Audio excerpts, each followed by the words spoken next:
Start करेंगे। Definition तो खत्म हो गया था ना। Yes sir. जैसे कल हम लोगों ने पढ़ा था क्या डिफिनेशंस, क्लास 5 की क्या डिफिनेशंस पढ़ लिए थे। आज हम उसके रॉ मटेरियल्स को पढ़ेंगे। कच्चे पदार्थ, इसके कांच के कच्चे पदार्थ के बारे में आज हम लोग जानेंगे।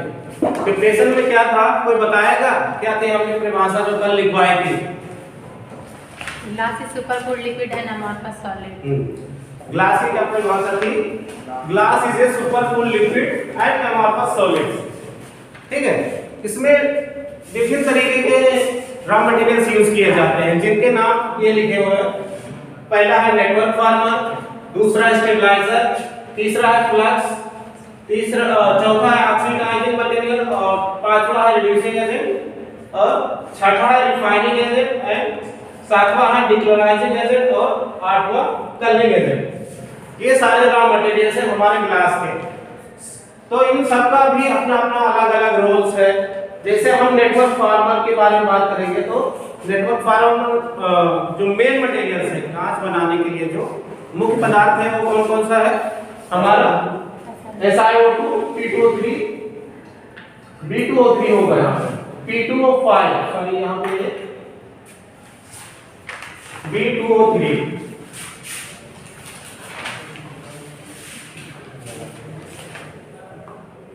B2O3। ये जो तीन मटेरियल्स है हमारे मुख्य मटेरियल्स हैं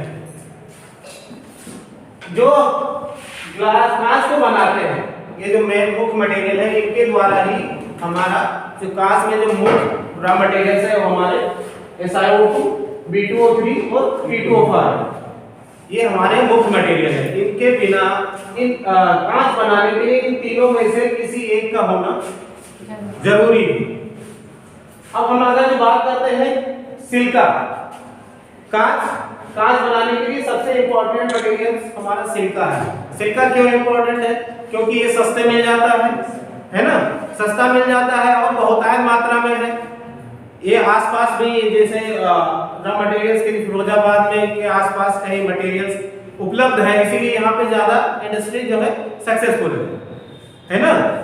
तो इसको सिलिका को यूज करने से पहले इसकी प्रॉपर्टीज को देखा जाता है। प्रॉपर्टीज मींस कि सिलिका जो हमारे नेचर में है किस रूप में पाया जाता है, सिलिका जो प्रकृति में किस रूप में पाया जाता है। तो सिलिका जो है क्वार्ट्ज है हमारा वो प्रकृति में तीन रूप में पाया जाता है।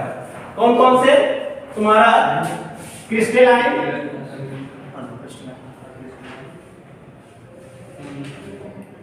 दूसरा है सेमी क्रिस्टलाइन,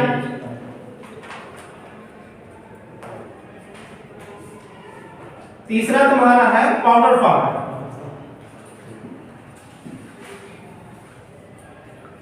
है ना? इन सब के भी तीन रूप है। इसके भी क्रिस्टलाइन के चार रूप हैं। कौन सा? क्वार्ट्ज, क्वार्टजाइट, सैंड और सैंडस्टोन। कौन कौन से हैं तुम्हारा?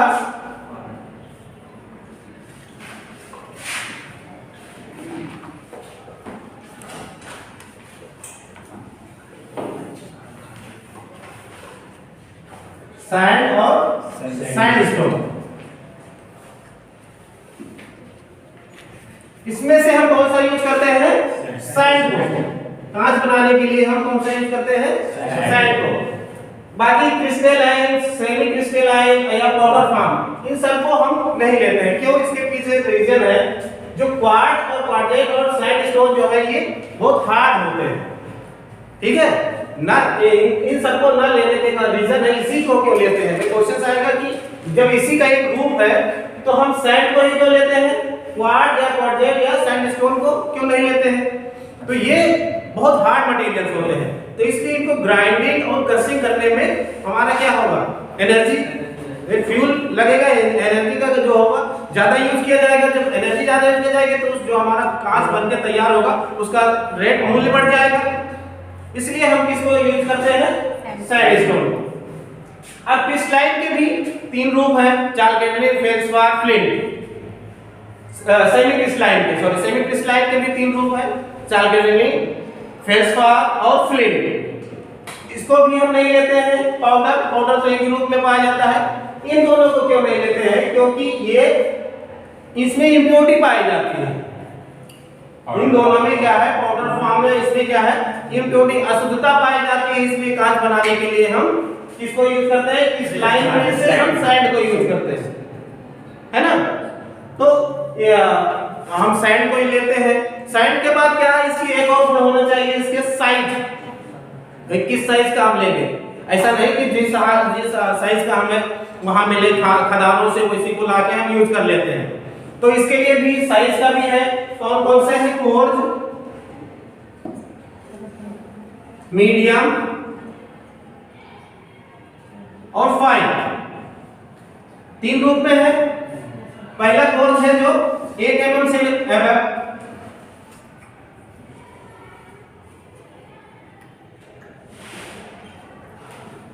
ये मीडियम है तुम्हारा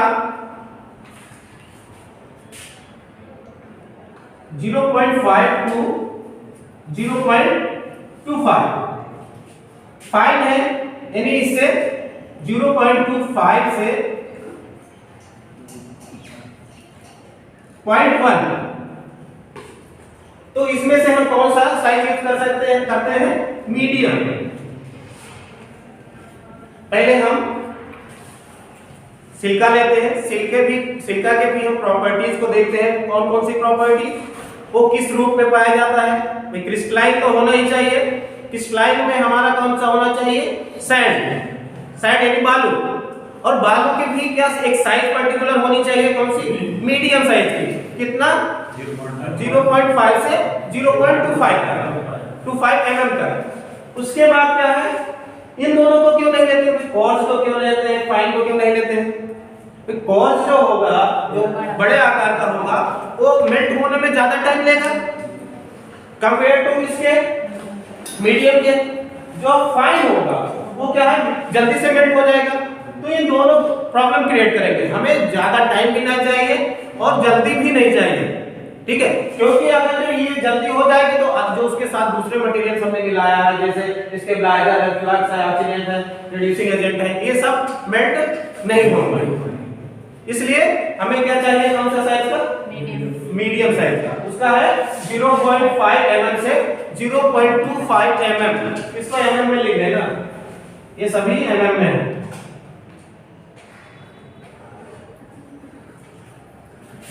जीरो पॉइंट 5 to 0.25 mm। ये मीडियम साइज का होता है जो हम कांच बनाने के लिए सैंड का उपयोग करते हैं। इसमें और कौन सी प्रॉपर्टीज देखनी होगी? इसमें क्या है, आयरन की मात्रा 0.5 से ज्यादा नहीं होनी चाहिए। जो आयरन की मात्रा है हमें इसमें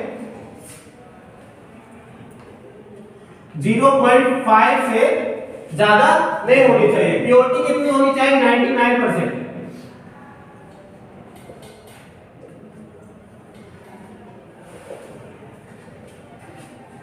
जो हम सिलिका यूज कर रहे हैं, सैंड यूज कर रहे हैं, उसकी प्योरिटी कितनी होनी चाहिए? 99%। उसमें आयरन की मात्रा जो Fe है उसकी मात्रा 0.5 से ज्यादा नहीं होगा। सपोज दैट इससे ज्यादा हो गया तो क्या होगा, उसमें वो कलर ला देता है, रंग ला देता है। जैसे हम कुछ ऐसे ग्लास हैं जो हम चाहते हैं कि एकदम कोई कलर ना हो, उसमें एकदम ट्रांसपेरेंट हो, कोई भी कलर ना हो। लेकिन अगर जो आयरन मौजूद होगा तो क्या होगा, उसमें रंग ला देगा, तो वो क्या हो जाएगा, डिफेक्टिव माल हो जाएगा। दूसरे जैसे हमने कह दिया कि 0.5 99% तो सिलिका होनी चाहिए, 0.5% तुम्हारा आयरन होना चाहिए, प्लस 0.5 में CaO, MgO और Na2O सब पाया जाता है। और सबसे इंपॉर्टेंट चीज है कि हमारा जो सैंड है, बालू है, उसमें क्ले की मात्रा नहीं होनी चाहिए, 0 होनी चाहिए। जो क्ले है, जो मिट्टी है, उसमें 0% होना चाहिए। अगर क्ले होगा, सपोज दैट उसमें क्ले अगर जो पाई जाएगी तो क्या होगा, उसकी ड्यूरेबिलिटी को, यानी जो लंबे समय तक ग्लास चलने वाला है प्रोडक्ट, जो टिकाऊपन जिसे बोलते हैं, टिकाऊपन को कम कर देगा। दूसरा क्या करेगा, पहला जो क्ले से क्या होगा, तुम्हारा ड्यूरेबिलिटी कम हो जाएगी। फर्स्ट क्या होगा,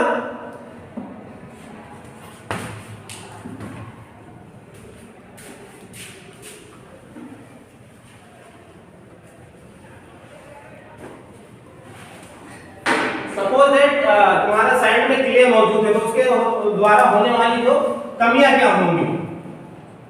फर्स्ट क्या होगा, तुम्हारी ड्यूरेबिलिटी कम हो जाएगी।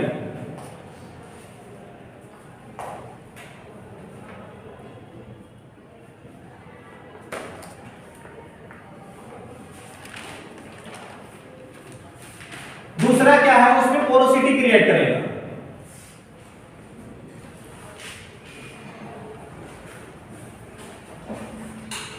ये किसके कारण है, क्ले के कारण।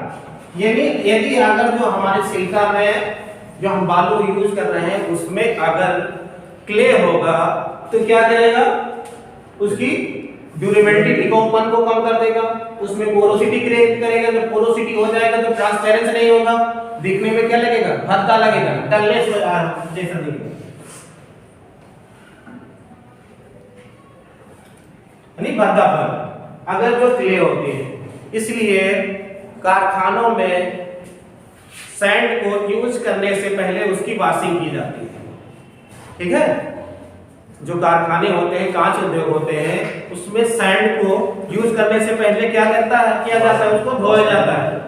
ठीक है, तो ये हमारा क्या हो गया, सिलिका के ये सारे गुण होने चाहिए। क्या होना चाहिए, फर्स्ट प्योरिटी उसकी 99% होना चाहिए, उसमें आयरन की मात्रा 0.5 से ज्यादा नहीं होनी चाहिए, उसमें क्ले की मात्रा नहीं होनी चाहिए।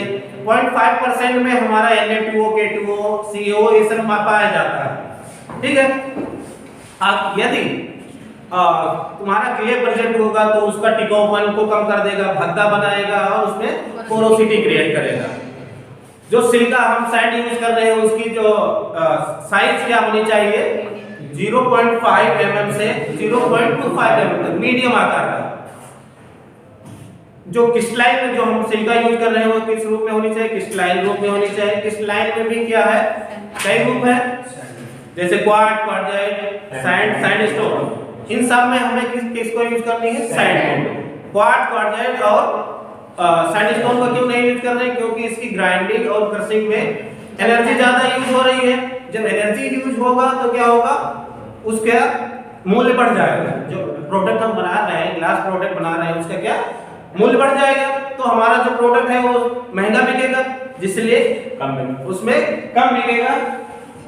तो ये हमारा क्या हो गया, SiO2। अब आते हैं B2O3।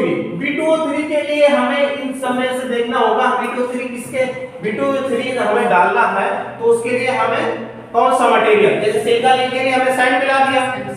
अब B2O3 हमें मिलाना तो कहां से मिलेगा, हमें किससे मिलेगा, एक तो बोरेक्स से, बोरिक एसिड, एक बोरिक एसिड, दो चीजों से मिलेगा हमारा। बोरेक्स देख रहे हो फार्मूला, NH2O710H2O, इसको क्या बोलते हैं, सुहागा भी बोलते हैं। जो सिंदूर देखा है तो उसका क्या फार्मूला होता है, Na2O710H2O। यहां से हमें क्या मिलेगा, B2O3 मिलेगा। कितना है, Na2O B2O3 कुल मिलाकर था 53%। यहां से हमें जो मिक्सअप मिल रहा है, और हम देख रहे हैं बोरिक एसिड से क्या मिलता है, हमें केवल B2O3 ही मिलेगा। बोरिक एसिड का फार्मूला क्या है, BO3, उससे हमें B2O3 कितना मिलता है, 56.5%। आप ये बताओ कि हमने तो इसको 100% लिया, बोरिक एसिड है, हमने क्या लिया 100%, मिल हमें कितना रहा है 56। अदर क्या हो गया, मतलब कुछ मटेरियल है जो उड़नशील है। सपोज दैट मान के चलो, जैसे कि हम मूंगफली लेते हैं 100 ग्राम, 100 ग्राम अगर जो हमने लिया मूंगफली लिया, तो क्या हमें जो खाते हैं 100 ग्राम वो मिलता है हमें, उसमें छिलका निकल जाता है ना। उसी तरीके से हमें 100 ग्राम अगर जो बोरिक एसिड लेंगे तो हमें कितना मिलेगा, जो मेन मटेरियल है B2O3 कितना मिलेगा 56.5%। ठीक है, तो हम क्या करते हैं, ये जो हमने लिख दिया स्टेबलाइजिंग एजेंट, इसमें क्या है, हम B2O3 के लिए क्या मिलाएंगे, बोरिक एसिड या बोरेक्स, बोरिक एसिड या बोरेक्स मिलाएंगे। सीधे हमें B2O3 नहीं मिलता है। B2O3 के लिए हम ग्लास कंपोजिशन में क्या मिलाते हैं, बोरेक्स या बोरिक एसिड। ज्यादा बेटर होगा जो हमें सस्ता मिल जाए और ज्यादा दे, तो उसी को हम ज्यादा प्रेफर करेंगे। जल्दी से जल्दी इस वीडियो को लाइक कीजिए, और अभी तक मेरे चैनल को सब्सक्राइब नहीं किया तो इस रेड कलर के बटन को दबा के सब्सक्राइब कीजिए और इस घंटे को बजा दीजिए।